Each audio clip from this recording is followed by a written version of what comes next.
వాళ్ళు కష్టం కదా మనకి. వాటిని ఆహ్వానించడం కష్టం. దేవుడు వాటిని మన ముందు పెట్టినా వాటిని రిసీవ్ చేసుకునే హార్ట్ అనేది మనకి చాలా కష్టం. చాలా తక్కువ మందికి ఉంటుందేమో.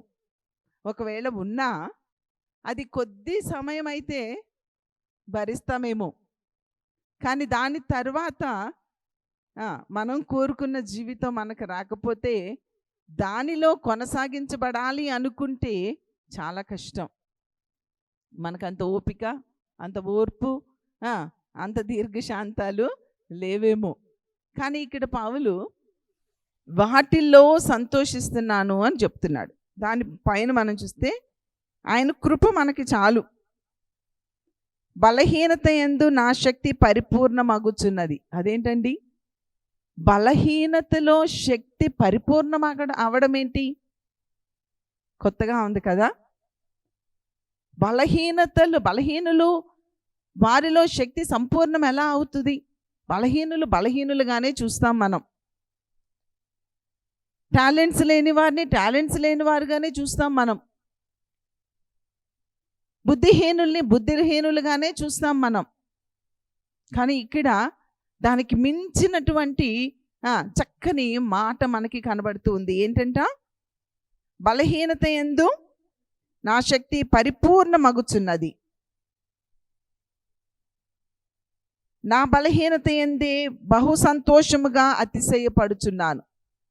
బలహీనత యందు అతిశయపడడం అనేది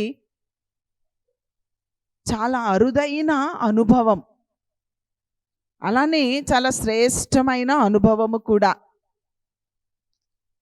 ఇలాంటివి కావాలి అని కోరుకునేవారు కూడా అరుదే. కానీ దేవునికి కావలసింది అలాంటి వారే. ఈరోజు అన్నయ్య చెప్పిన వాక్యం అంతా కూడా దీన్ని బేస్డే. నేను అన్న చెప్తూ ఉంటే అనుకున్నా, నలపబడము అనేది, విరగడము అనేది, వీటన్నిటినీ మనము మన జీవితంలో ఆహ్వానించాలండి. లేకపోతే నిజమైన క్రైస్తవ్యము అనేది లేదా క్రీస్తు స్వారూప్యము అనేది మన జీవితంలో ఏర్పడము అనేది కష్టం. కుమ్మరివాడు ఆ కుండను చేయాలి అంటే, కుండను చేసిన తరువాత అది అగ్నిలో కాల్చబడేటప్పుడు అందులో ఎయిర్ బబుల్స్ ఉన్నా, లేకపోతే చిన్న చిన్న స్టోన్స్, లేకపోతే ఏమైనా గడ్డి పరకలు లాంటివి ఏమైనా ఉన్నా ఏమవుతుందని చెప్పారన్నా? అది బ్రేక్ అయిపోతుంది అని చెప్పారు, అది విడిపోతుంది అని చెప్పారు. కాబట్టి వాటన్నిటినీ మనలో నుండి తీసివేసుకోవడం కూడా చాలా ఇంపార్టెంట్. పెద్ద పెద్దవి తీసివేసి చిన్న చిన్నవి, మీరు గులాబ్ జామున్ చేసేటప్పుడు కూడా తెలుస్తుంది. ఆ ఉండలు చుట్టిన తర్వాత వాటిలో ఎయిర్ బబుల్స్ కనుక ఉంటే ఏమవుతుంది? అవి ఆయిల్లో వేసిన తర్వాత విడిపోతాయి. చాలామందికి అది చుట్టడం రాదు. ఇట్స్ ఈజీ ప్రాసెసే, కానీ ఆ ఎయిర్ కనుక లోపల ఉన్నట్లయితే అది బ్రేక్ అయిపోతుంది. అలానే అందులో ఏమీ చాలా సాఫ్ట్గా ఉంటుంది కదా ఆ పిండి, అయినప్పటికీ ఎందుకు విడిపోతుంది అంటే అందులో ఆ యొక్క మేకింగ్ అంటే ఆ తయారు చేసే విధానములో ఆ ఎయిర్ బబుల్స్ అని అందులో ఉండిపోతున్నాయి.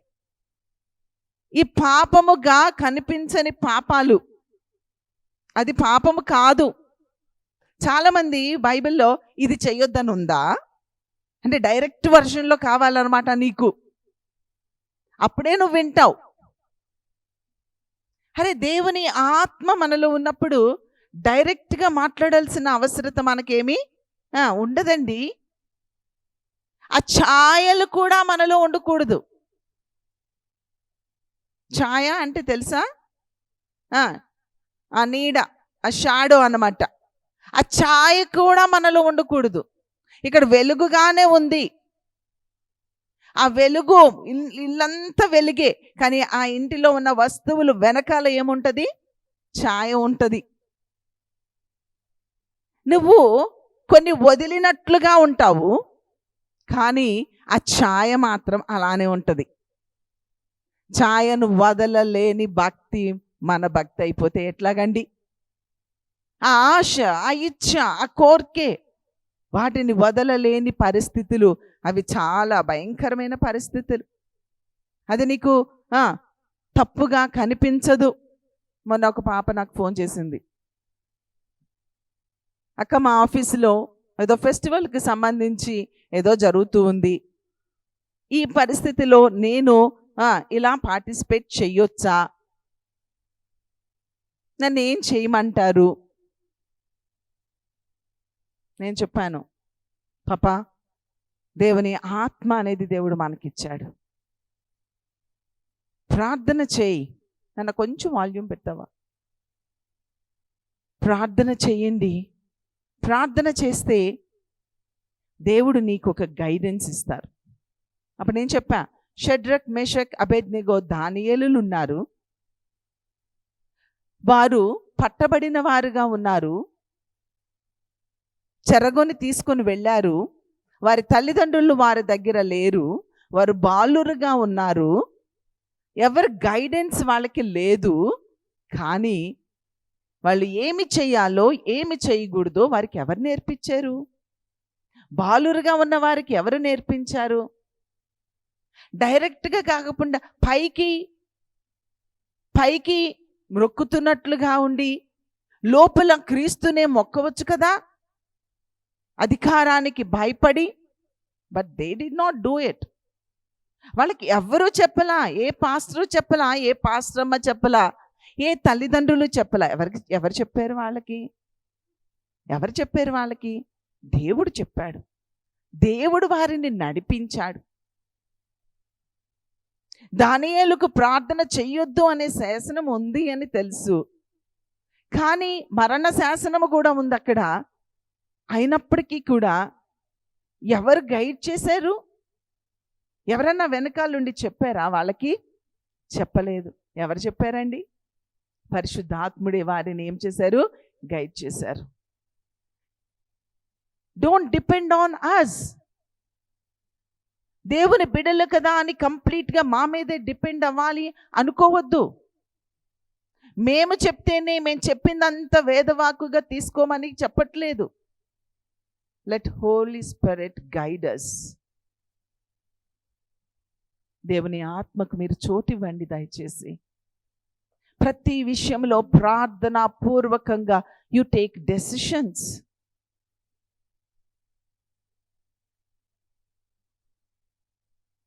ఎన్నో ఛాయలు మన జీవితంలో కనబడుతూ ఉన్నాయి. ఇంకా సమాజం కోసమే బ్రతుకుతున్నాము మనం, ఇంకా లోకము కొరకే బ్రతుకుతున్నాము మనం, ఇంకా బంధువుల కొరకే బ్రతుకుతున్నాము మనం. ఇంకా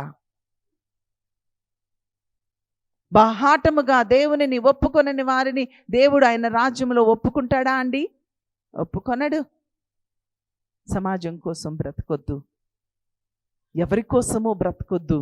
దేవుని ఆత్మకు చోటిచ్చి దేవుని కొరకు మనము బ్రతుకుదాము. ఇక్కడ మనం చూసినట్లయితే ఈ బలహీనతలో బలమేంటి, ఆ యొక్క పరిపూర్ణత ఏంటి అనే విషయాన్ని మనము అవగాహన చేసుకుందాం. దీనికి నాకు బెస్ట్ ఎగ్జాంపుల్గా ఒక పర్సన్ గుర్తొస్తూ ఉన్నాడు.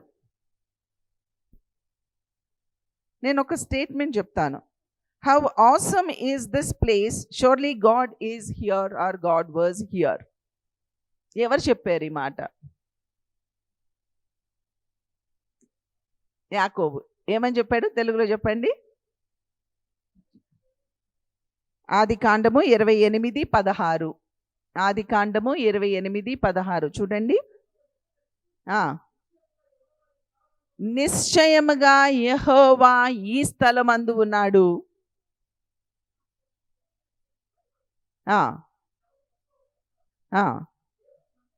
ఇది దేవుని మందిరమే గాని అది వేరొకటి కాదు అని దానికి ఏమని పేరు పెట్టాడు? పరలోకపు గవిని. దేవుని సన్నిధి ఎక్కడ ఉంటే అది పరలోకపు గవిని. దేవుని సన్నిధిని హృదయంలో ఉంటే అది పరలోకపు గవిని. దేవుని సన్నిధి నీ ఇంట్లో ఉంటే అది పరలోకపు గవిని. దేవుని సన్నిధి ఈ మందిరములో ఉంటే దేవుని సన్నిధి ఇది పరలోకపు గవిని. దేవుని సన్నిధి నీ ఆఫీసులో నువ్వు చైర్లో కూర్చొని ఉంటే అది పరలోకపు గవిని. నీవు ఎక్కడ దేవుని ఆత్మను ఎక్కడ ఉండనివ్వగలుగుతావో అది దేవుని యొక్క గవిని. అందుకని దానికి ఏమని పేరు పెట్టాడు? బేతేలు అని పేరు పెట్టాడు. దేవుని మందిరము. ఈ మాట ఈ ఈ ఈ యొక్క మాట ఆయన ఎప్పుడు పలికాడు? ఎక్కడి నుండి ఎక్కడికి వెళ్తూ ఉన్నప్పుడు.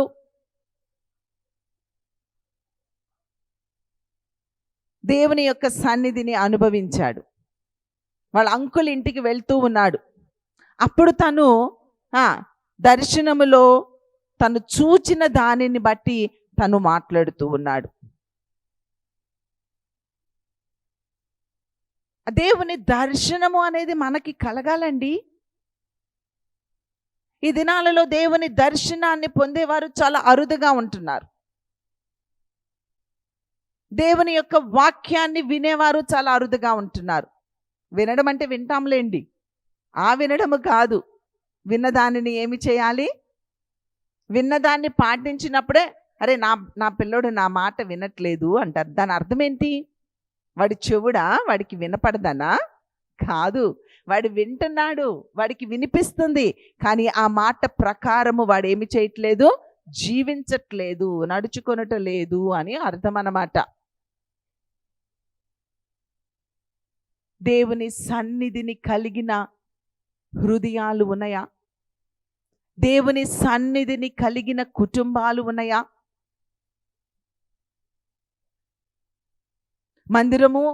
మందిరమే. ఈరోజు ఈ దినాల్లో మందిరాలు కూడా దేవుని సన్నిధితో నింపబడట్లేదు.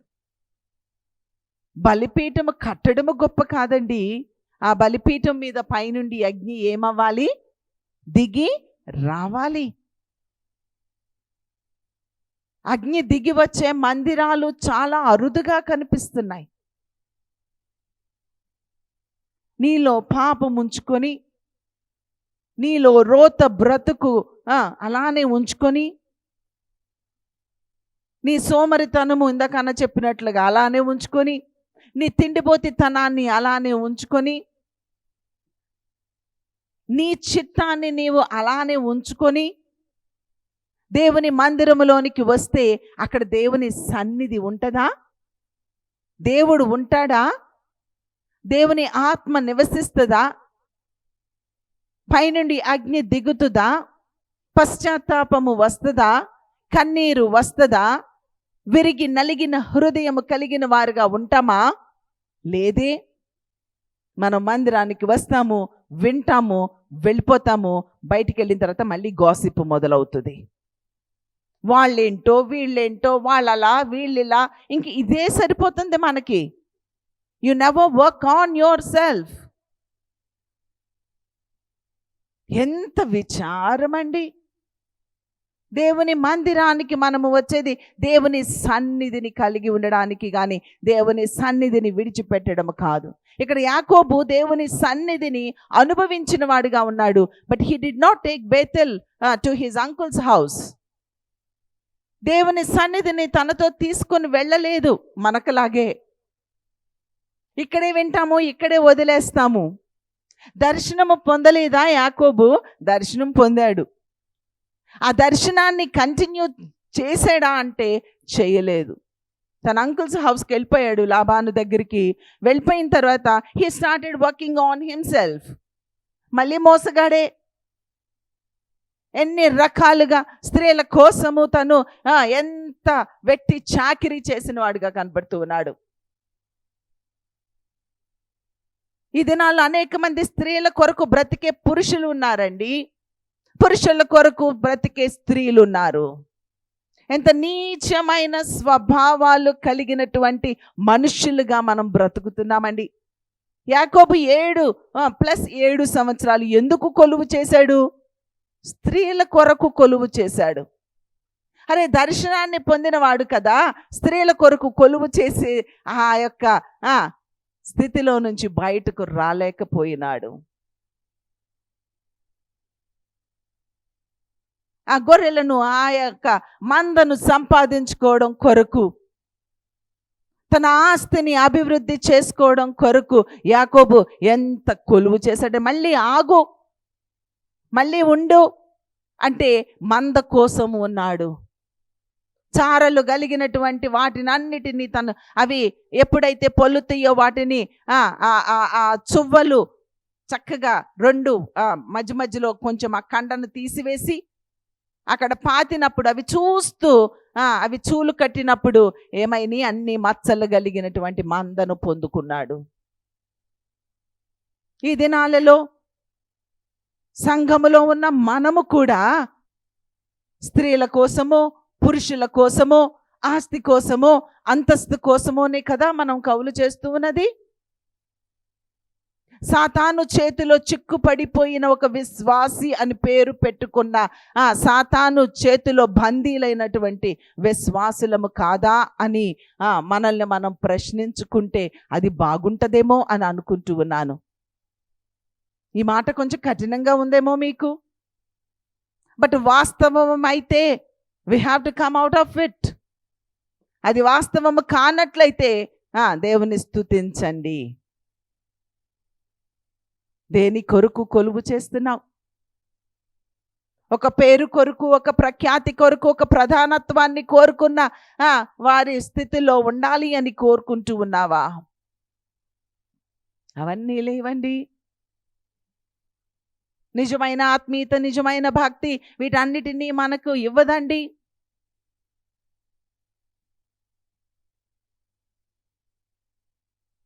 నీ బలులు ఆయన కోరుకోవడం లేదు. మీరిచ్చే కానుకలు ఆయన కోరుకోవటం లేదు. ఏమో అందరూ ఉద్యోగస్తులు వస్తున్నారు, ఆయన ఎవ్వరు టచ్, ఎప్పుడు నేను ఆ చందా సంచి నేను ఎప్పుడు ముట్టలేదు, నాకు తెలియదు. మీరు 10వ వంతులు ఇస్తున్నారో లేదో నాకు తెలియదు, మీరు కానుకలు ఇస్తున్నారో లేదో నాకు తెలియదు. But God never sees all those.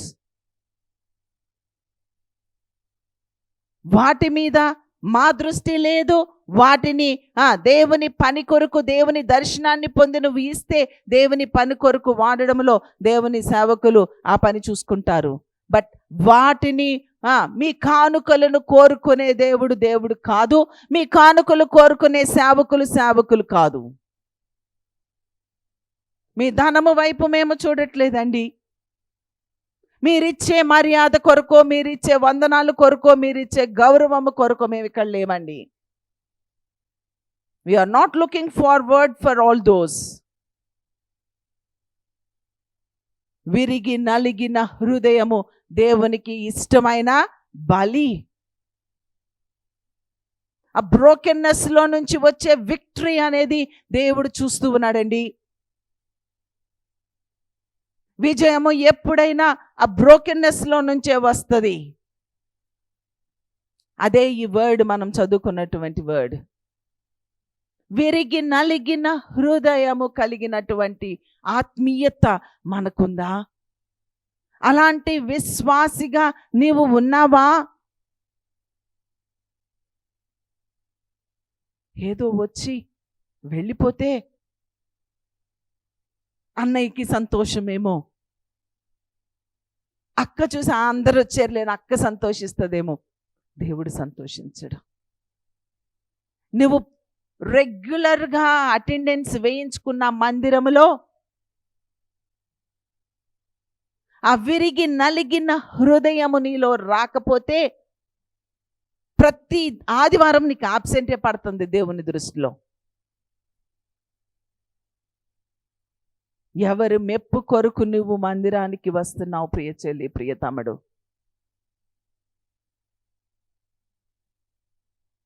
దేవునికి చోటు ఇవ్వవా? పాపానికి దూరము కావా?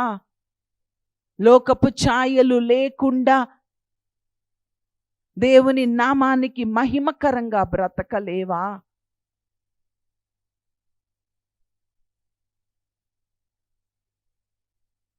ఛాయలే కాదండి, క్రియలు కూడా చేస్తూ దేవుణ్ణి ఆరాధించండి అని చెప్పేవారు కూడా ఉన్నారు.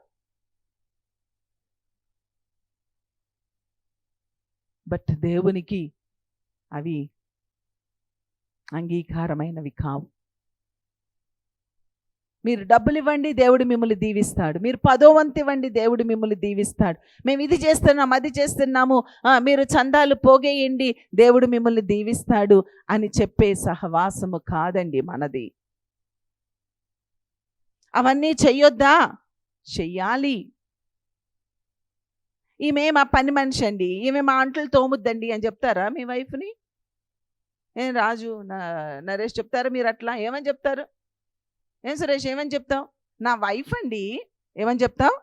నా వైఫ్ అండి. ఒకవేళ నా బ్రేక్ఫాస్ట్ చేసి పెట్టుద్దండి, లేకపోతే నాకు అంట్లతో పెట్టుద్దండి, నాకు ఇల్లు ఉడుస్తుందండి అని చెప్తే ఊరుకుంటారా? ఏసైలు ఊరుకుంటావా? అబ్బే, అస్సలు ఊరుకునేది లేదు.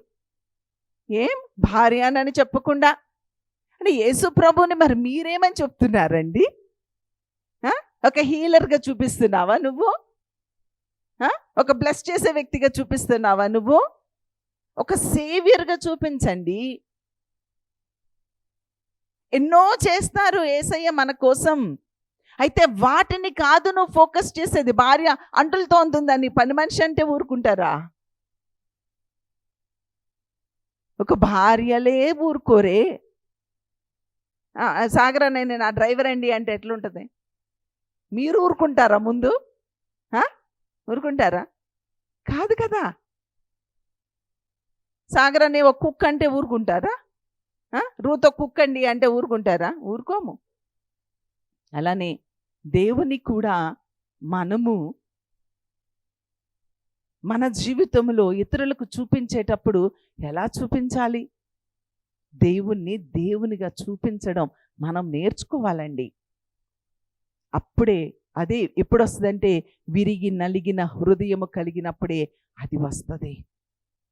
నిజమైన పశ్చాత్తాపము కలిగిన వారుగా ఉన్నప్పుడే ఆ సిలువను గూర్చిన సువార్త అది మనకి కనువిప్పు కలుగ చేసినప్పుడే, ఆయన సిలువలో మన కొరకు చేసిన త్యాగాన్ని మనం నిజముగా అవగాహన చేసుకొని అప్పుడు దానిలో నుండి మనము క్రీస్తును చూపించగలిగిన వారుగా ఉంటాం. ఇంకా లోకపు ఛాయలే, లోకపు క్రియలే, లోకపు ఆశలే, ఆ లోకానికి సంబంధించిన ఆ యొక్క పరిస్థితుల్లో ఆ యాకోబులాగా స్త్రీల కోసము, యాకోబులాగా ఆస్తి కోసము కొలువు చేసే ఆ యొక్క దీనస్థితిలో మనము ఉండకూడదు అని మనకి యాకోబులో మనకి కనబడుతూ ఉంది. కాబట్టి యాకోబు దేవుని దర్శనాన్ని పొందిన తర్వాత కూడా తను ఏం చేస్తున్నాడంటే తన అంకుల్ దగ్గరికి వెళ్ళిపోయాక అన్నిటినీ హి ఫర్గాట్ ఎవ్రీథింగ్. అందుకని మనకు ఒక వాక్యము జాన్ 5లో మనకి కనిపిస్తుంది. అక్కడ ఏం కనిపిస్తుంది అంటే ఆ యొక్క పూల్ దగ్గర ఒక అతను పడుంటాడు. తను చాలా కాలము స్వస్థత పొందలేదు. ఎందుకని?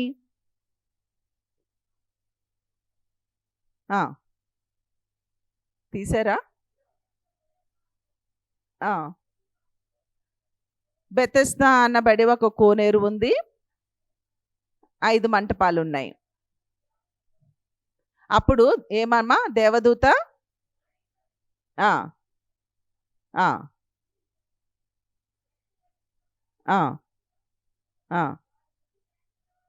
ఎప్పుడు కదిలించబడతాయండి? ప్రతిరోజు ప్రతి క్షణము కదిలించబడుతూనే ఉంటాయా? ఆయా సమయములలో అనుంది. ఏమనుంది? ఆయా సమయములలో మాత్రమే అవి కదిలించబడతాయి. అవి కదిలించబడినప్పుడు ముందుగా ఎవరు వెళ్తారో వాళ్ళు మాత్రమే ఏమవుతారు? స్వస్థత పొందుతారు. ఇక్కడ యాకోబు జరిగింది అదే. కదిలించబడింది. కదిలించబడిన తర్వాత మళ్ళీ అంకుల్ ఇంటికి వెళ్ళిపోయిన తర్వాత ఏమైపోయింది? ఆపివేయబడింది. ఇక కదలిక లేదు. కదలిక లేనందువల్ల అప్పుడు ఏమైపోయాడంటే మళ్ళీ లోకానుసారి అయిపోయాడు. కానీ ఈ యొక్క నూతన నిబంధన అలాంటిది కాదు. నూతన నిబంధన ఏంటి అంటే అది ఎప్పటికీ కదులుతుంది. మనకు దేవుడు ఏం ప్రామిస్ చేశాడంటే ఆ లివింగ్ వాటర్ అంటే అది ప్రవహిస్తూ ఉన్నటువంటి, ఎల్లప్పుడూ ఫ్లో అవుతూ ఉన్నటువంటి, ఎల్లప్పుడూ ప్రవహించబడుతూ ఉన్నటువంటి జీవ జలాన్ని దేవుడు మనకిచ్చాను అని ప్రామిస్ చేశాడు. సమరయ స్త్రీతో కూడా అదే అంటాడు, అరే ఈ నీళ్లు తాగితే నువ్వేమవుతావు, ఆమె తీసుకునే నీళ్ళైతే మళ్ళీ దప్పిక కొంటది, కానీ ఏసయ్య ఇచ్చే నీళ్లు తీసుకుంటే మరలా ఆమె ఏమవ్వదు, దప్పిక గొనదు. ఈ నీళ్లు త్రాగు ప్రతివాడును మరలా దప్పిగొనును, నేనిచ్చు నీళ్లు తాగితే వాడెన్నడూ దప్పిక గొనడు. నేను వానికిచ్చు నీళ్లు నిత్య జీవముకై వారిలో ఊరెడి నీటి బొగ్గ. ఏం పెట్టాడండి దేవుడు మన కొరకు? నిత్యము ఊరెడి నీటి బొగ్గను మనకిచ్చాడు. That is what he promised us. కానీ ఇక్కడ పూల్లో మనం చూసినట్లయితే అది ఏం జరుగుతుంది, అప్పుడప్పుడు దూతొస్తుంది, అప్పుడప్పుడు కదిలిస్తుంది. కదిలించినప్పుడు హీలింగ్ వస్తుంది, కదిలించని వారు, అక్కడ దిగలేని వారు అలానే ఉండిపోతూ ఉన్నారు. ఈనాటి క్రైస్తవం ఎలా ఉంది అంటే ఇంకా ఆ ఓల్డ్ టెస్ట్మెంట్లో లాగా కనపడుతుంది అన్నమాట. ఈ యొక్క యాకోబు లాంటి జీవితం కనపడుతుంది ఇంకా మనలో. ఎల్లప్పుడూ ఊరెడి నీటి బొగ్గగా ఉండవలసిన నీవు నేను అప్పుడప్పుడు ఎండిపోయే వాగులాగా బ్రతుకుతున్నాం మనం. మందిరంలో ఉన్నంతసేపు స్టిర్ అప్ అనమాట. నువ్వు కదిలిస్తుంటే నేను ఇలానే బ్రతకాలి, నేను ఇలానే జీవించాలి, నేను ఇలా ప్రేయర్ చేయాలి, నేను ఇలా భక్తిగా ఉండాలి, నేను దేవుని కోసం ఎలా ఉపయోగపడాలి, నేను దేవుని సేవ చేసేయాలి, నేను ఆత్మలు రక్షించాలి, దేవుని వాక్యం ప్రకారం జీవించాలి అనే ఊపు వచ్చేస్తుంది నీకు. ఎప్పుడు నీళ్లు కదిలించబడుతూ ఉన్నప్పుడు, దేవదూతలు దేవుని బిడలు వాక్యము బోధిస్తూ ఉన్నప్పుడు ఆ ఊపు వచ్చేస్తుంది నీకు. మళ్ళీ మందిరము గుమ్మము దాటగానే ఊపు ఆగిపోయింది కదా, ఇంకా కదలికలు లేవు కదా, మళ్ళీ కామ్ అయిపోతాం. అలా ఉండకూడదండి, అలా ఉండకూడదు. ఇంకా ఎంతకాలము ఆ బేసిక్ భక్తిలోనే మనం ఉందాము? ఇంకా ఎంతకాలము ఈ లోక బెనిఫిట్స్ కోసమే మనము దేవుని దగ్గరికి వస్తున్నాము? పాపం ఆయన మనల్ని చూసి ఎంత దిగులు పొందుతున్నారు, ఆయన ఎంత కన్నీరు కారుస్తున్నారు, ఆయన ఎంతగా మనకి ఆ అవగాహన ఇవ్వాలని వాక్యం మీద వాక్యం, వాక్యం మీద వాక్యము మనకి చెప్తూ ఉన్నప్పటికీ కూడా, అనేక రకాలుగా ఆయన మనతో మాట్లాడుతూ ఉన్నప్పటికీ కూడా మనమైతే మౌనముగా ఉంటూ ఉన్నాం. అందుకే ఆ అంజూరపు చెట్టు చూసి ఫలాల కోసం వెతికితే ఒక్క పండైనా దొరికిందా అండి? ఒక్క పండైనా దొరికిందా? ఈ ఉదయకాల సమయంలో దేవుడు నీ దగ్గరికి వచ్చి, ఎంతకాలమైంది నువ్వు నాటబడి, ఎంతకాలమైంది నువ్వు నాటబడి, ఆశతో ఆకలితో నీ దగ్గరికి వచ్చి ఒక్క ఫలమైనా ఉందేమో అని దేవుడు ఈ క్షణంలో ఇప్పుడే నీ దగ్గరికి వచ్చి వెతికితే ఆయనకు ఒక్క ఫలమైనా దొరుకుతుందా నీలో? అప్పుడు ఆయన ఏమన్నారు? దొరక్కపోతే ఏమన్నారు చెప్పండి?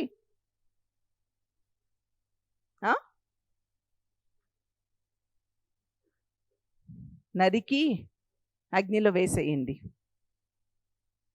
దానికి చేయవలసిందంతా చేశాం కదా, కానీ ఫలాలు లేవు, నరికి అగ్నిలో పడేసేయండి.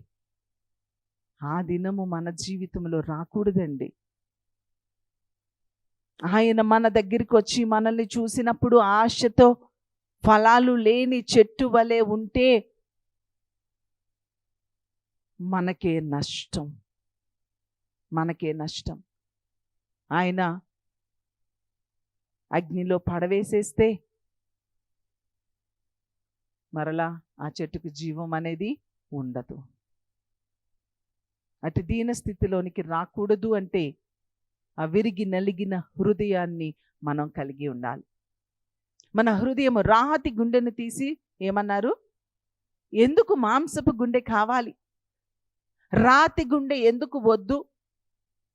వాక్యాన్ని రిసీవ్ చేసుకోలేని రాతి గుండె దెర్ ఇస్ నో యూస్. మనకి సముద్రంలో రాళ్ళు ఉంటాయి కదా, ఆ రాళ్ళు చాలా నున్నగా ఉంటాయి.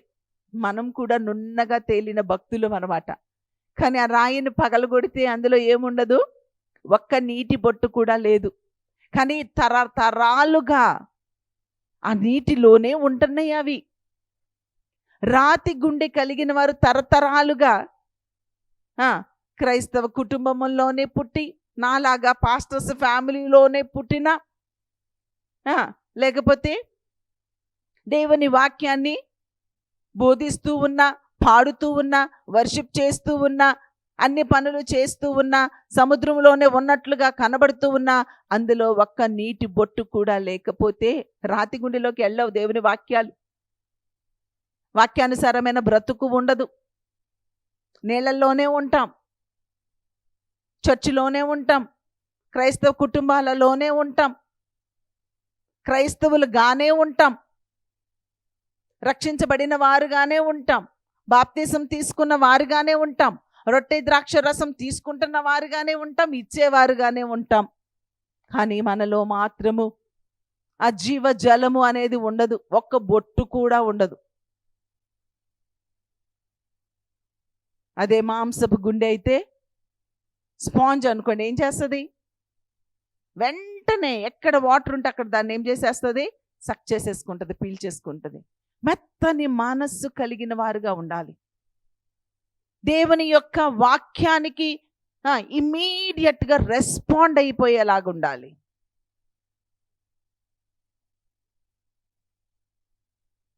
ఇమ్మీడియట్గా రెస్పాండ్ అవ్వాలి. నేను మొన్న పడుకొని ఒక వాక్యం వింటూ ఉన్నాను. వాక్యం వింటూ ఉంటే ఆల్మోస్ట్ నిద్రలోకి వెళ్ళిపోయాను. నిద్రలోకి వెళ్ళిపోతూ ఉండగా అది నాకు ఆ మాట నా గుండెకి తగిలింది. వెంటనే లేచి మళ్ళీ కొంచెం వెనక్కి వెళ్ళి మళ్ళీ వాక్యం విన్నా. వాక్యం విని వెంటనే ప్రభుతో నిబంధన చేసుకున్నా. It's very simple. ఏమన్నారంటే, నువ్వు ఎంత బోధిస్తున్నా, లేకపోతే నువ్వు ఎంత ప్రేమిస్తున్నానని చెప్పినా, ఇంకా ఎక్కడో లోపల నీ భార్య మీద, నీ భర్త మీద కొంచెము ఎక్కడో అప్పుడప్పుడు కనబడుతున్న ప్రేమహీనత కానీ, కొంచెము విసుగు కానీ ఉంటే దేవుని ఆత్మ నీలో ఎలా ఉంటుంది అని చెప్తే ఇంగ్లీష్లో చెప్తున్నారు. చక్కని మాట అది. ఒక్క సింగిల్ వర్డ్లో చెప్పాను, నేను మీకు ఎక్స్ప్లెయిన్ చేస్తూ ఉన్నా. అప్పుడు నా గుండెకి వెంటనే తట్టింది.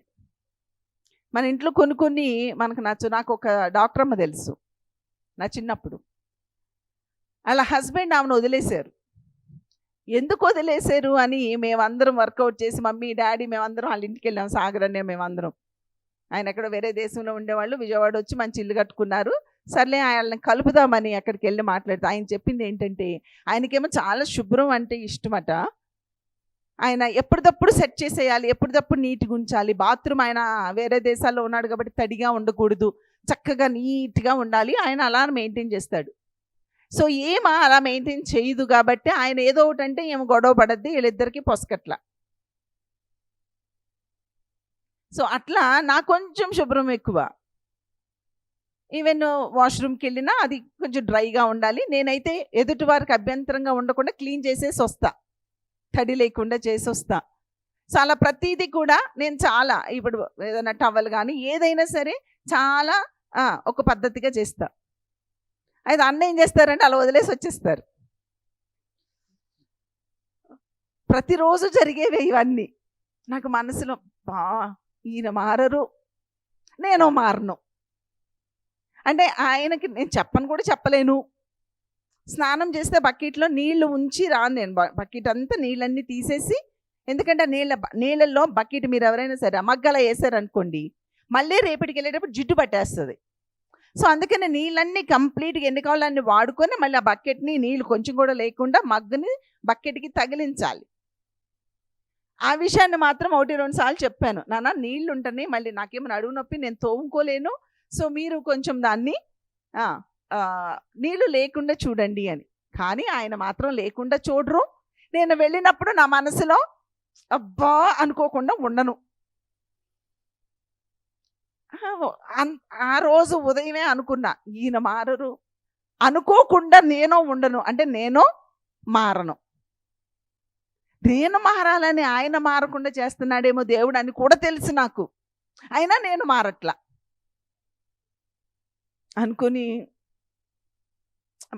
ఆ టవల్ అక్కడ తుడుచుకొని అక్కడ పడేసి ఇలా పట్టుకొని అనుకుంటూ తీసుకెళ్తా మనసులో. ఇప్పుడు ఈ వాక్యం విన్న తర్వాత ఇప్పుడు నాలో దేవుని ఆత్మ ఉంటుందా? చిచ్చి, దేవుని ఆత్మ లేని, నా ఆత్మ లేని వాడు నా వాడు కాదు. దేవుని ఆత్మ లేని ఈ బ్రతుకు, ఈ సేవ, ఈ యొక్క ఆత్మీయ జీవితం వ్యర్థం కదా అని వెంటనే ఇంకెప్పుడు అనుకోండి డాడీ నేను అట్లా. ఈసారి నేను చిరాకుగా టవల్ తీను, చిరాకుగా బకెట్ వాడను, చిరాకుగా ఆ టాయిలెట్ని నేను వాడును. నిజంగా చెప్తున్నా, ఎప్పుడైతే నేను అలా దేవునితో అన్నానో ఇష్టంగా చేయటం స్టార్ట్ చేశాను. నా గొప్పతనం అని కాదు, నాకు ఏసై కావాలి, నాకు ఏసై కావాలి. ఏసై లేకుండా నేను ఉండలేను. ఏదేమన్నా అవనియండి, but I need him. Is my breath, నా ఊపిరి ఆయన. ఆయనే లేరు అంటే నేనే లేను. వెంటనే ఇష్టంగా నవ్వుకుంటున్నా ఈ మధ్య. అరే, ఈ ఒక్క మాట, నిద్రలోకి వెళ్ళిపోతూ ఉంటే తగిలిన ఒక్క మాట ఇన్ని సంవత్సరాలుగా ఆ చిరాకుని తీయలేని పరిస్థితులు ఇట్లే తీసేసినాయండి. దేవునికి వందనాలు, దేవునికి వందనాలు. దేవుని ఆత్మ మనలో లేకపోతే ఇంకెందుకండి మనం చేసే భక్తి అంతా? అసలు నిజంగా ఆ తర్వాత నుంచి ఆయన ఏం చేస్తున్నా అన్నయ్య మీద ఉన్న ప్రేమ అది అధికమయ్యింది.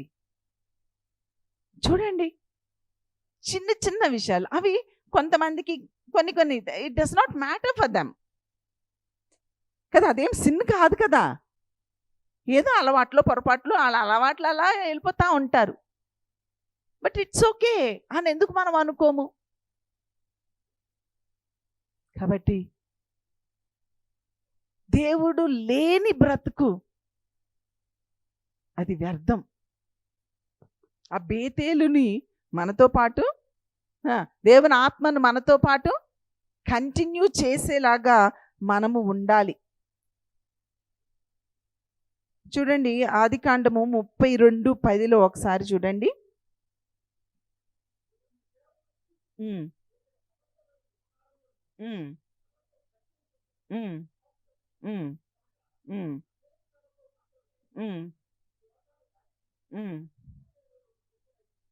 ఇప్పుడు ముందు చూసుకున్న స్టేట్మెంట్ మనం చూస్తే ఏం జరుగుతుంది?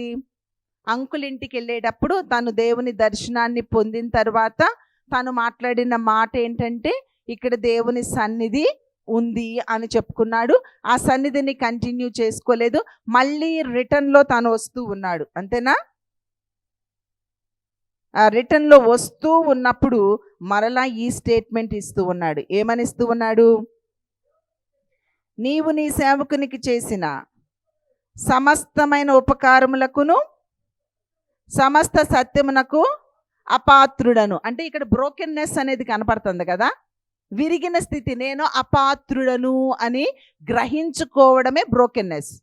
అంటే విరిగి నలిగిన మాటలు మాట్లాడుతూ ఉన్నాడు. నువ్వు ఏదైతే చేసావో వాటన్నిటికీ నేను అపాత్రుడనయ్యా, నేను తగిన వ్యక్తిని కాదయ్యా, but still you are so good to me అన్నట్లుగా మనకి ఇక్కడ కనిపిస్తూ ఉన్నాయి. అలా అంటూనే మళ్ళీ ఏమంటున్నాడో చూడండి. ఎట్లనగా, నా చేతి కర్రతో మాత్రమే ఈ యోర్దాను నదిని దాటి తిని. ఒక్క చేతి కర్రతో యోర్దాను నదిని దాటినటువంటి నేను, ఒక్క చేతి కర్రే అంటే ఆ! అసలు ఏమీ లేకుండా ఉన్న నన్ను ఇప్పుడు 2 గుంపులయ్యే అంత విస్తారమైనటువంటి వ్యక్తిగా చేశావు. మనం కూడా అదే కోరుకుంటాం గదా! అయ్యా! ఏమీ లేని స్థితిలో ఉన్న నన్ను ఎంత గొప్పగా చేసావయ్యా! వందనాలయ్యా! అంటే ఏమీ లేదు, అపాత్రుడను అని తగ్గించుకున్నట్టుందా? ఎంత గొప్పగా చేసావు అని గర్విస్తున్నట్టుందా? మీకేం కనపడుతుంది ఇందులో చూడండి? తగ్గింపే కనపడుతుందా? బట్ నేను దానికి వ్యతిరేకంగా చెప్తున్నా. తగ్గించుకున్నట్లుగా కనబడుతూ గర్విష్టిగా ఉన్నాడనమాట. అంటే బ్రోకెన్, విరిగి నలిగిన హృదయం కలిగిన వ్యక్తిగా కనబడుతున్నాము. కానీ మనలో గర్వం ఉంటుంది. అరే నేను ఒకప్పుడు ఇక్కడ, కానీ ఇప్పుడు ఇక్కడ ఉన్నాను. దేవుణ్ణి స్తుతిస్తున్నట్టే ఉన్నావు, కానీ అక్కడ ఉన్న నడక వేరు, అక్కడ ఉన్న మాట వేరు, అక్కడ ఉన్న ఆ హుందాతనము వేరు. ఇక్కడ యాకోబులో కూడా అదే కనబడుతుంది. విరిగిన స్థితి కనబడుతూ ఉన్నట్లుగా ఉంది, కానీ చేతి కర్రతో మాత్రమే నేను యొర్దానును దాటాను అంటున్నాడు. కానీ ఇక్కడ 2 గుంపులై ఉన్నాను అంటే God blessed me a lot అనేది కూడా కనబడుతూ ఉంది. మనము దిస్ ఇస్ మన స్టేజ్ అన్నమాట. ఇది మనం అదే స్టేజ్లో ఉన్నాం ఇప్పుడు. ఒకప్పుడు ఎక్కడో ఉన్నాం, ఒకప్పుడు ఎంతో దయనీయ స్థితిలో ఉన్నాం మనము. మీ పుట్టిల్లును ఒకసారి ఆలోచించుకోండి, మీ బాల్యాన్ని ఒకసారి ఆలోచించుకునండి, మీ అమ్మమ్మోళ్ళ ఇల్లు, మీ తాతోళ్ళ ఇల్లు, మీ ఇల్లు ఒకసారి, నువ్వు పుట్టిన ఇల్లు ఒకసారి జ్ఞాపకం తెచ్చుకోండి.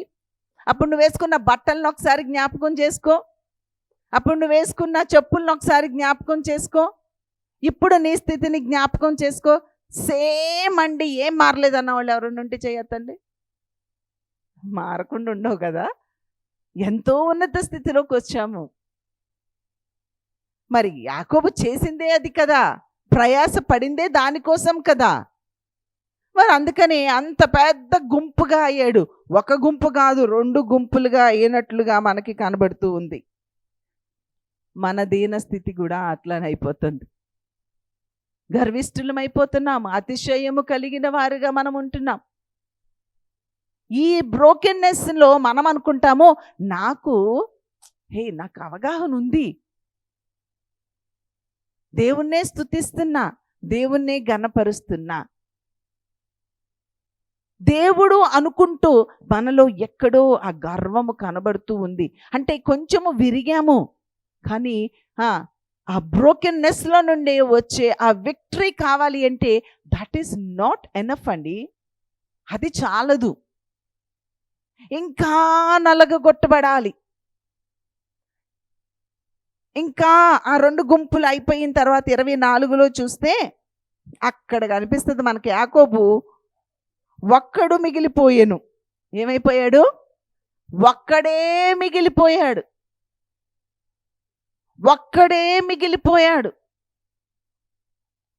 విరిగి నలిగిన స్థితి నీకు కావాలి అంటే, దేవునితో నీకు ఎన్కౌంటర్ అవ్వాలి అంటే ఏమి జరగాలో తెలుసా? నీవు ఒక్కడవే మిగిలిపోవాలి. అంత కొలువు చేసి సంపాదించుకున్న భార్యలు బిడ్డలు లేరా? దాసీలు లేరా? అంత మోసం చేసుకున్న సంపాదన లేదా? అన్నిటినీ ప్రక్కన పెట్టి ఒక్కడు మిగిలిపోయాడు. నీవు ఒక్కడవే మిగలకపోతే, నీవు సంపాదించినది, నీకు కలిగిన వారందరినీ ప్రక్కన పెట్టి దేవుని వైపే చూడకపోతే ఆయనతో ఎన్కౌంటర్ నీకు జరగదు. ఒక్కడవే మిగిలిపో, ఒక్కదానివే మిగిలిపో. ఆయన పాద సన్నిధిలో వంచు, ఆయన పాదాలు పట్టుకో. ఈ దినాలలో మోకరించడం కూడా కష్టమైపోతుంది కదా. నేను ఇందాక మీరు అందరూ ఆరాధన చేస్తుంటే కింద మోకరించాలి అనిపించింది. ఇదేదో ఓవర్గా ఉంటుందేమో జనాలకు, మనకు అలవాట్లేంది కదా. అనుకొని తమాయించుకొని మళ్ళీ కూర్చున్నా. మోకరించడము, మనసు వంగినప్పుడు మన మోకాళ్ళు కూడా వంగుతాయండి. మోకాళ్ళు వంగుతాయి, మనస్సు వంగాలి, విరిగిన స్థితి మనకు రావాలి. నేను అల్పుడను, నేను అల్పురాలను, వితౌట్ గాడ్ ఐఎమ్ నథింగ్. దేవుడు లేని జీవితం అది జీవితమే కాదు, దేవుడు లేకుండా నేను ఏమీ కాను అనే ఆ దీన స్థితిలోనికి మనం రాలేకపోతూ ఉన్నాము. నేను కష్టపడ్డాను, నేను వర్కౌట్ చేశాను, నేను చదువుకున్నాను, నేను సంపాదిస్తున్నాను, నా మాట చొప్పున, నా జ్ఞానము చొప్పున, నా సలహా ద్వారా నా కుటుంబము ఇలా వచ్చింది. నేను నేను నేను నేను నా కష్టార్జితము, నా ప్రార్థన, నా ఫలితము నా ద్వారా జరిగింది. ఎంతసేపు డప్పేసుకోవడమేనా మన బ్రతుకు? దేవునికి మహిమ ఎక్కడ? నీలో నీవు విరిగిన స్థితి ఉంటే నీ గురించి నువ్వు మాట్లాడు, నా గురించి నేను మాట్లాడను. ఆ కంప్లీట్ బ్రోకెన్నెస్లోనికి మనం రావాలండి. కుండుంది, ఆ కుండలో దీపం పెట్టాలనుకుందాము.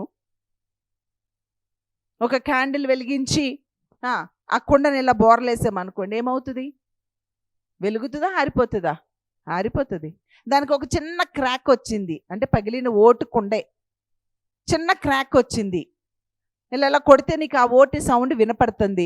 మళ్ళీ ఆ క్యాండిల్ పెట్టి ఇది పగిలింది కదా అని మళ్ళీ మూసావు, ఆరిపోతుందా, వెలుగుతుందా? ఆరిపోతుంది. ఎందుకంటే చిన్న క్రాకే కదా, అందులోనికి గాలేమీ వెళ్ళదు. అదే కొంచెము పగిలింది అనుకో, అక్కడ ఒక మొక్కలు వేసిపోయింది, ఇక్కడ ఒక మొక్కలు వేపాము, ఇక్కడ ఒక మొక్కలు వేపాము, ఇక్కడ ఒక మొక్కలు వేపాము, అదంతా పగిలిపోయింది. ఇప్పుడు క్యాండిల్ వెలిగించి దాన్ని బోర్లించండి, క్యాండిల్ వెలుగుతుందా, ఆరిపోతుందా? ఇంకా బ్యూటిఫుల్గా కనిపిస్తుంది. ఆ క్రాక్స్లో నుంచి ఆ వెలుగు ఒక డిజైన్ లాగా అందంగా చక్కగా కనిపిస్తుంది. మనము ఇక్కడ యాకోబు స్థితి, మనము ఈ 32:10లో ఆ స్థితి ఏంటంటే జస్ట్ ఆ కొండకి క్రాక్ ఇచ్చినట్లుగా తనకు అర్థమవుతుంది. ఆ బ్రోకెన్నెస్ అనేది కనిపిస్తుంది, ఆ తగ్గింపు అనేది కనిపిస్తుంది. కానీ లైట్ వెలిగే అంత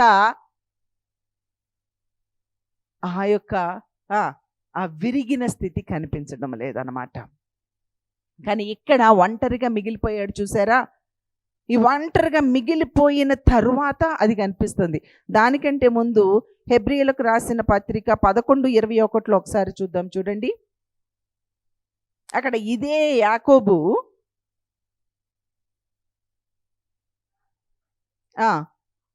విశ్వాసమును బట్టి యాకోబు అవసాన కాలమందు యోసేపు కుమారుల్లో ఒక్కొక్కరిని ఆశీర్వదించడానికి దేని మీద ఆనుకున్నాడండి? ఏ చేతి కర్ర అయితే ఉందో ఆ చేతి కర్ర మీదే తను ఏమయ్యాడు? మళ్ళీ ఆనుకొని ప్రార్థిస్తూ దేవుణ్ణి ఆరాధిస్తూ ఉన్నాడు, నమస్కారము చేస్తూ ఉన్నాడు. చూసారా? ఆ చేతి కర్ర మీదే మనము ఆధారపడాలి. ఇక్కడున్న తన గుంపు మీద ఆధారపడితే, తన అన్యాయంగా సంపాదించుకున్న, న్యాయముగా సంపాదించుకున్న ఈ లోకపు సంపాదన మీద ఆధారపడితే నీవు దేవుని ఆరాధించడము అనేది ఇట్స్ హైలీ ఇంపాసిబుల్. లోకపు ఛాయలే నీలో కనిపిస్తాయి. లోకము కనబడట్లేదు, లోకపు ఛాయలతో బ్రతుకుతూ ఒక క్రైస్తవుడను, క్రైస్తవురాలను అని చెప్పుకుంటున్న నీ జీవితము అది వ్యర్థమైపోతుందండి. కాబట్టి దయచేసి ఆ విరిగిన స్థితిలోనికి మనం రావాలి అంటే మనం ఏం చేయాలంటే కంప్లీట్గా మనము దేవుని మీద ఆధారపడాలి, దేవుని కృపకు మనము లోబడాలి. ఆ స్టాఫ్ దేనికి గుర్తు అంటే మనకి గాడ్కి గుర్తు. ఆ గాడ్ మీద మనము డిపెండ్ అయి ఉండాలి, దేవుని మీద.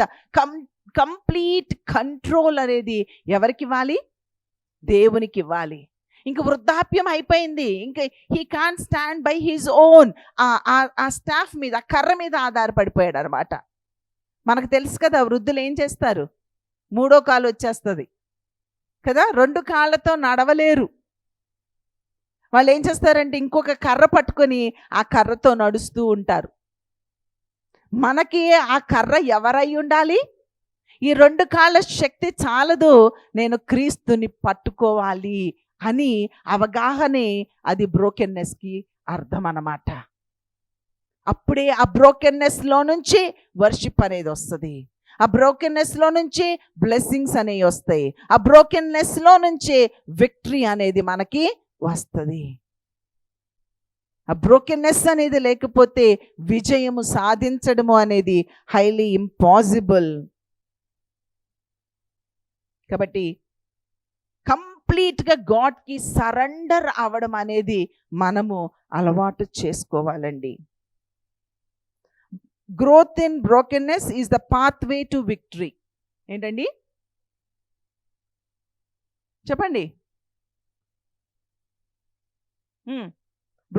గ్రోత్ ఇన్ బ్రోకెన్నెస్ ఎవరైనా కోరుకుంటారా? గ్రోత్ ఇన్ బ్రోకెన్నెస్ ఎవరైనా కోరుకుంటారా? Growth in brokenness pathway to victory. కాబట్టి ఆ విరిగిన స్థితి, దేవునితో ఎన్కౌంటర్ అయినటువంటి ఆ రాత్రులు, ప్రతి రాత్రి మనకి దేవునితో ఎన్కౌంటర్ అయిన రాత్రి ఉండాలండి. రక్షించబడిన ప్రతి ఒక్కరూ కూడా దినదినము మారు మనసు పొందాలి. ఎప్పుడో మారు మనసు పొందితే సరిపోదు, ప్రతిరోజు స్నానం చేసే వాళ్ళు ఉన్నారా? నేను ఎవరు లేరా? మన పిల్లలు కొంతమంది ఉంటారు 3 రోజులకు ఒకసారి స్నానం చేస్తారు.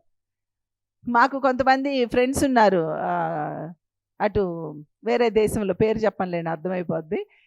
వాళ్ళు నెలకు ఒకసారి లేకపోతే వారానికి ఒకసారి, నెలకు ఒకసారి తలస్నానం చేసేవాళ్ళు. లేకపోతే ఇంకెప్పుడెప్పుడో చేస్తూ ఉండేవాళ్ళు, ఏదేదో చేస్తూ ఉండేవాళ్ళు. అట్లా కాదండి, ఎవ్రీ డే మనకి అంటిన శరీరానికి అంటిన మలినాలను మనం ఏం చేయాలి? ఎప్పటికప్పుడు శుభ్రము చేసుకోవాలి. అలానే నీ ఆత్మకు అంటిన మలినాన్ని కూడా నువ్వేం చేయాలి? ఎప్పటికప్పుడు శుభ్రము చేసుకోవాలి. ప్రతి రాత్రి కూడా యాకోబు ఎలాగ దేవునితో ఎన్కౌంటర్ అయినాడో, ఎలాగా పెనుగులాడాడో, అలాంటి పెనుగులాట, ఆ పెనుగులాటలో ఏమవుతుందండి? గూడు కూడా ఏమైపోతుంది? తొడగూటి మీద అతనిని కొట్టెను. అప్పుడు అతడు ఆయనతో పెనుగులాడుట వలన యాకోబు తొడగూడు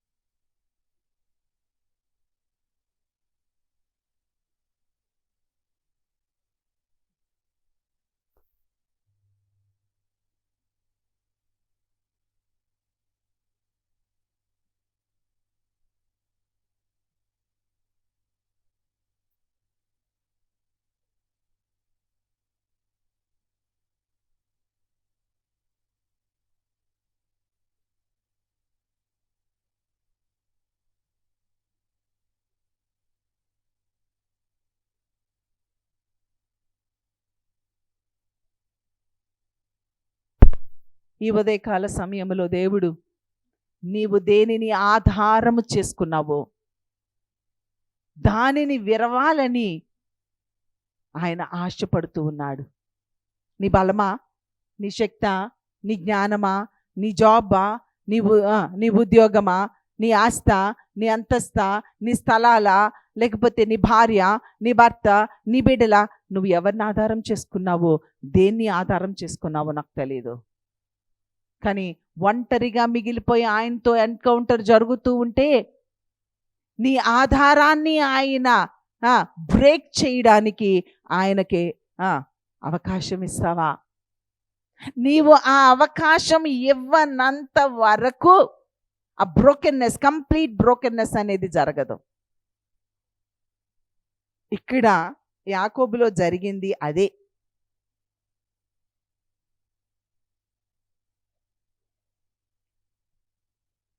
ఆయన ఇంకా ఆ కంప్లీట్ బ్రోకెన్నెస్కి ఆయన అవకాశం ఇస్తూ ఉన్నాడు. ఈరోజు నువ్వు ఆయనకు అవకాశం ఇస్తున్నావా? You are running away from God.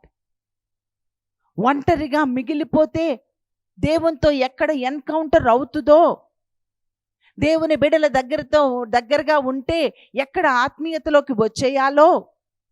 నేను నిన్న ఇక్కడ ఒక పాపకి కొన్ని విషయాలు చెప్తున్నాయి. చర్చ్ అంతా సెట్ చేస్తా, మొక్కలన్నీ సెట్ చేస్తూ, ఓ పాప నాకు ఈ పరిస్థితిలో నేను నలిగిపోతున్నాను, నేను వెళ్ళిపోవాలనుకుంటున్నాను అనుకుంటుందంట. అనుకుంటున్నప్పుడు నేను చెప్పాను, అరే పాప, దేవుడు మనల్ని నలుపుతున్నాడు అంటే దానికి ఒక విక్టరీ అనేది ఉంటుందిరా. కాబట్టి నాకు 6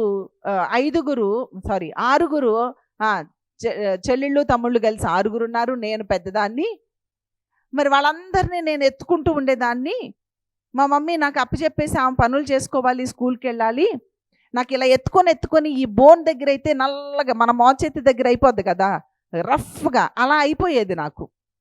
అలా అని మా చెల్లోళ్ళని వదిలేసి నేను పారిపోవాలని ఎప్పుడూ అనుకోలేదు. మరి నీవు నీ సొంత చెల్లెళ్ళే వాళ్ళైతే వాళ్ళని ఎత్తుకోవడానికి నువ్వు బాధపడతావా? బాధపడవు. ఇప్పుడు వాళ్ళు నీ సొంత చెల్లెళ్ళు కాదు కాబట్టి నువ్వు వాళ్ళని వదిలేసి వెళ్ళిపోవాలి అని ఆలోచన చేస్తున్నావు.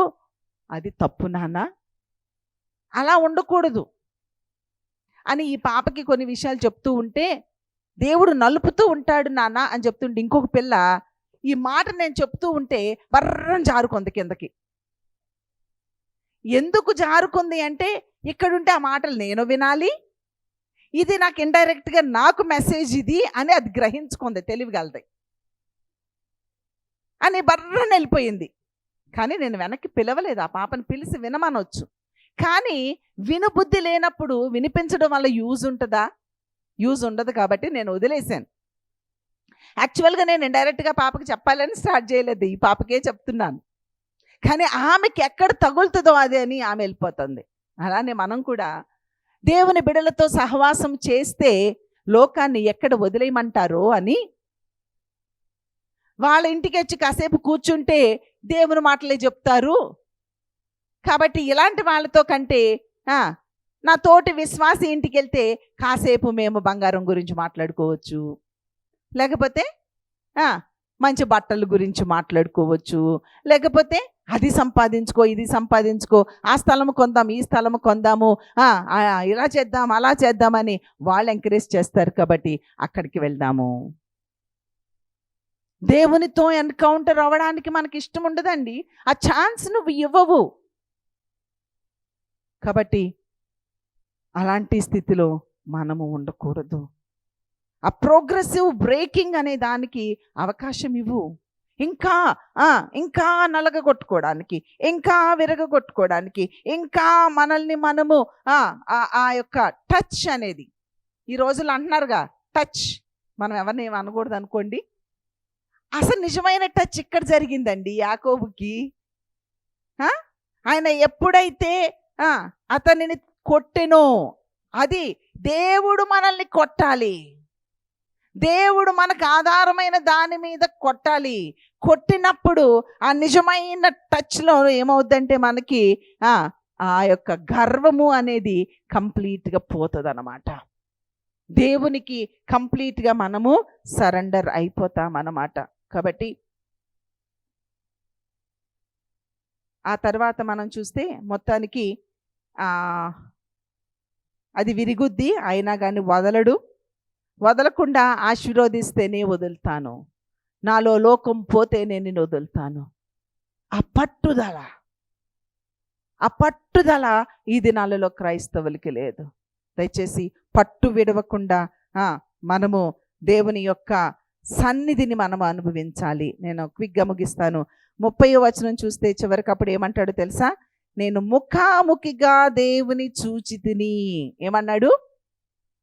అంతకుముందు ఫస్ట్ ఎన్కౌంటర్లో ఏం జరిగింది? దర్శనం చూశాడు, అది టెంపరీగా కనబడుతుంది. కానీ ఇప్పుడైతే ముఖాముఖిగా దేవునిని కంప్లీట్ బ్రోకెన్నెస్లోకి వెళ్ళిపోయినప్పుడు, కంప్లీట్గా గాడ్కి నువ్వు సరెండర్ అయినప్పుడు అప్పుడు జరిగేది ఏంటంటే నువ్వు దేవుణ్ణి ఏదో చూస్తున్నావు. నువ్వు ఆయన్ని, యోబు కూడా అంటాడు, నేను దేవుని స్వరము విన్నాను కానీ ఇప్పుడు దేవుణ్ణి చూస్తున్నాను అంటాడు. కంప్లీట్గా యోబు అన్నీ కోల్పోయిన తరువాత అప్పుడు దేవుణ్ణి ఏం చూస్తున్నాడు? డైరెక్ట్గా హీ ఈజ్ సీయింగ్ హెమ్. ఇప్పటి వరకు మన భక్తి ఎలా ఉందంటే ఆయన మాటలు వింటున్నట్లుగా ఉంటున్నాము, దర్శనాలు పొందుతున్నట్లుగా ఉంటున్నాము, కానీ ఆ కంప్లీట్ బ్రోకెన్నెస్ అనేది మనలో లేనందువల్ల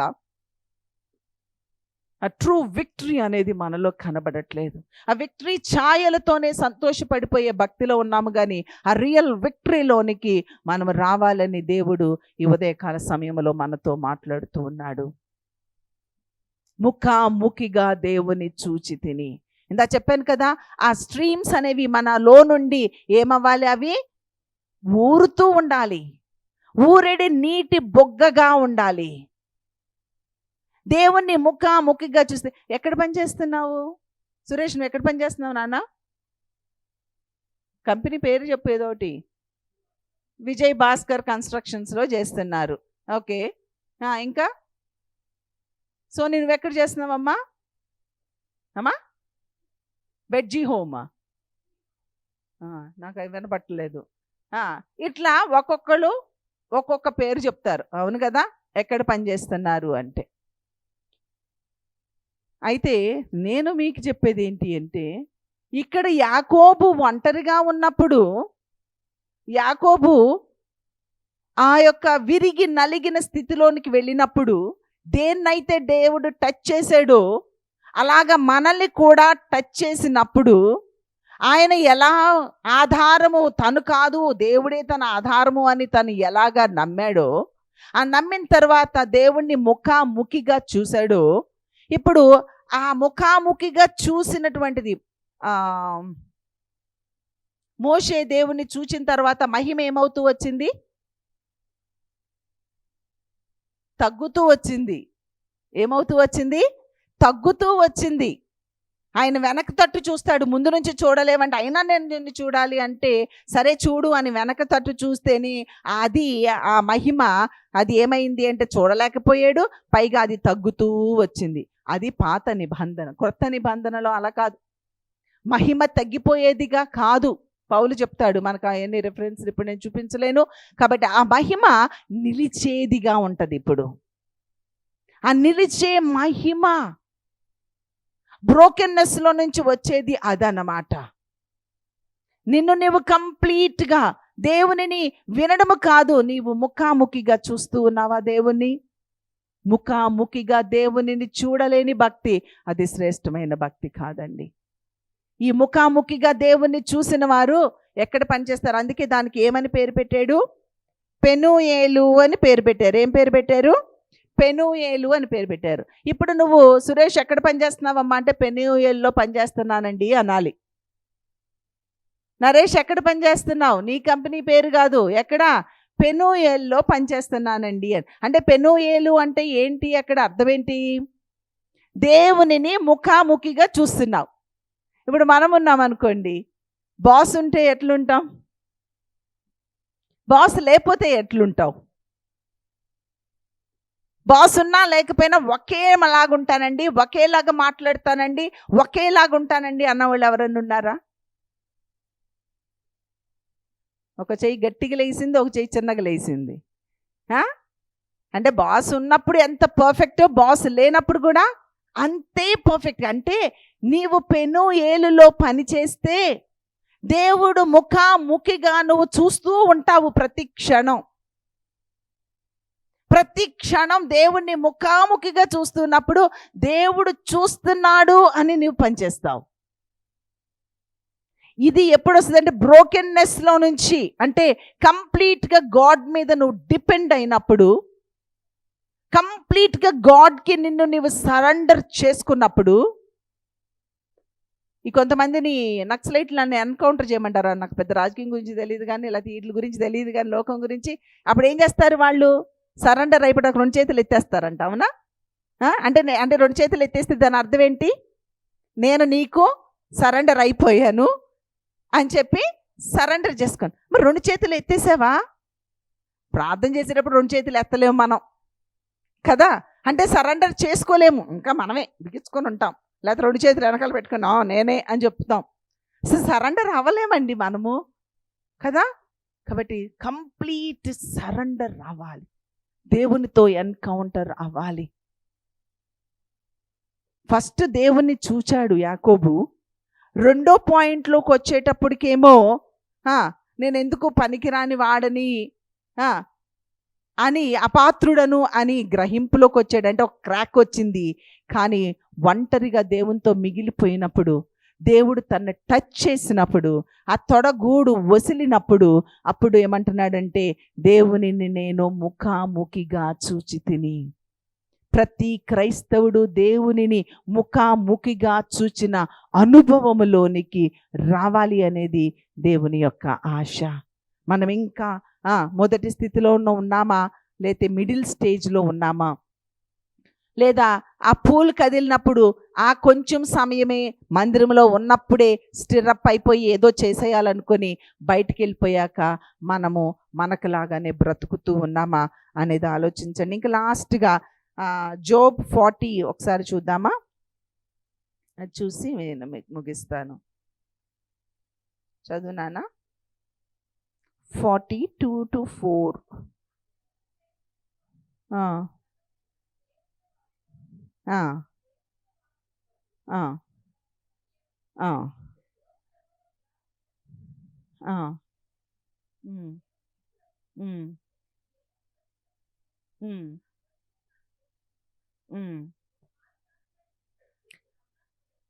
సరే, ఇక్కడ మనం చూసినట్లయితే జోబ్ 42:2లో మనం చూస్తే, నీవు సమస్త క్రియలను చేయగలవనియు, నీవు ఉద్దేశించినది ఏదియు నిష్ఫలము కాలేదనియు నేను ఇప్పుడు అయితే హర్డ్, ఇంగ్లీష్లో అయితే వినినట్లుగా మనకి కనిపిస్తుంది. ఇక్కడ కూడా అంతే కదా, చేయగలవని ఉద్దేశించి తిని. దేవుడు సమస్త క్రియలు చేయగలరు అని వినినప్పుడు, ఆ తర్వాత మనం చూస్తే, వినికిడి చేత నిన్ను గూర్చిన వార్త నేను వినికిడి చేత అంటే విన్నాను, ఇప్పుడు కనులారా నిన్ను చూచుచున్నాను. 5వ వచనంలో విన్నాను కానీ ఇప్పుడు కనులారా చూచుచున్నాను. సో వినడము కాదండి, కన్నులారా చూచాలి. కన్నులారా చూడాలి అంటే మనల్ని మనము విరగగొట్టుకోవాలి. యాకోబుకు జరిగినటువంటి ఆ యొక్క ఆ బ్రోకెన్నెస్లోనికి మనము కూడా వెళ్ళినప్పుడు, బ్రోకెన్నెస్ అంటే ఏంటంటే not only hearing but you have to see God. దేవునిని చూడాలి.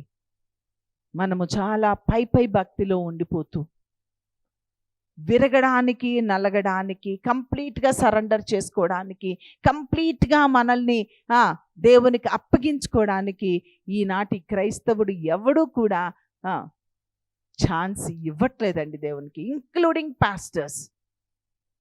దేవుని సేవకులము అని చెప్పుకుంటున్నటువంటి వారు కూడా కంప్లీట్గా సరెండర్ అవ్వడానికి ఇష్టం లేదు. లోకములో ఉన్నవి ఆశలు, ఇచ్చలు, కోరికలు, అబ్బా 1 కాదు 2 కాదు, ఎన్ని పోగేసుకోవడమే సరిపోతుంది. ఈ దినాల్లో పాస్టర్స్ అయినా పోగేసుకోవడమే సరిపోతుంది. అస్సలు చాలా విచారకరమైన దీన స్థితిలోనికి క్రైస్తవ్యం వెళ్ళిపోతూ ఉండగా, దయచేసి దేవుడు మనతో ఇంత లోతుగా మాట్లాడుతూ ఉంటే, ముఖ్యంగా నేను, నీవు, మనందరము కూడా కంప్లీట్ బ్రోకెన్నెస్లోనికి రాకుండా, ఆ లోకములోని ఆ ఛాయలు, పాపపు ఛాయలు మనలో లేకుండా కంప్లీట్గా సరెండర్ అయితేనే మనలో ఆ విక్టరీ అనేది స్టార్ట్ అవుతుంది. కాబట్టి అది దినదినము నలగ కొట్టుకోవాలి. ప్రతి దినము దేవునితో ఎన్కౌంటర్ అవ్వాలి. ప్రతి దినము నీ యొక్క గర్వముని దేవుడు టచ్ చేయగలిగి ఉండాలి. ప్రతి దినము నాకు ఇది ఆధారము అని నువ్వు దేన్ని అనుకుంటున్నావో దానిని బ్రేక్ చేయడానికి దేవునికి నువ్వు ఛాన్స్ ఇచ్చి ఆ మూడవ కర్ర అయిన నీ కంప్లీట్ ఆధారము ఆ యొక్క యాకోబు చివరి దినాలలో ఆధారపడిన కర్ర లాంటి ఆ కర్రను, ముందు అదే కర్ర ఉంది, చివర అదే కర్ర ఉంది, కానీ ముందు ఆ కర్ర మీద ఆధారపడలా, ఎట్ ది ఎండ్ ఆ కర్ర మీద ఆధారపడాడు. ఎందుకు అంటే బ్రోకెన్నెస్ అనేది జరిగింది కాబట్టి, తనకు ఒక అండర్స్టాండింగ్ అనేది దొరికింది కాబట్టి. ప్రియ చెల్లి, ప్రియ తమ్ముడు, ఒకసారి మీరు ఆలోచించండి. లేచి నిలబడి చిన్న ప్రార్థన చేద్దామా? అందరం కూడా మనం విన్న దాన్ని బట్టి ఇంకా ఎక్కడైతే విరిగి నలిగిన హృదయము లేని వారిగా ఉన్నామో, ఎక్కడైతే కంప్లీట్ బ్రోకెన్నెస్కి మనము దేవునికి అప్పగించుకోలేకపోయామో, ఏదైతే తాకాలో, ఏదైతే దేవుడు టచ్ చేయాలో దాన్ని ఎక్కడ టచ్ చేసేస్తాడేమో అని భయపడిపోయి దేవుని బిడలకి దూరంగా పారిపోతూ ఉన్నావేమో, పై భక్తిలోనే నీవు ఆనందిస్తూ ఉన్నావేమో. ప్రియ చెల్లి, ప్రియ తమ్ముడు, దయచేసి చిన్న ప్రార్థన చేస్తావా? సురేష్ వచ్చి మనల్ని లీడ్ చేస్తూ ఉండగా అందరూ నిజమైన పశ్చాత్తాపముతో, నిజమైన ఆ సముద్రంలో ఉన్న నీటిలోని రాయి వలె కాకుండా నిజంగా ఒక్కసారి నీవు ఆ దేవా కఠిన హృదయాన్ని తీసి నాకు మాంసపు హృదయాన్ని ఇస్తావా అయ్యా? మీరు నాతో మాట్లాడిన మాటలను నేను తీసుకొని అయా పశ్చాత్తాపముతో నాయనా నేను ఆ వాక్యాన్ని స్వీకరించగలిగే స్థితిలోనికి నన్ను తీసుకొని రావా అని చిన్న ప్రార్థన చేస్తావా తల్లి? ప్రార్థన చేద్దాం. విన్న వాక్యాన్ని బట్టి మనం మౌనంగా ఉండకుండా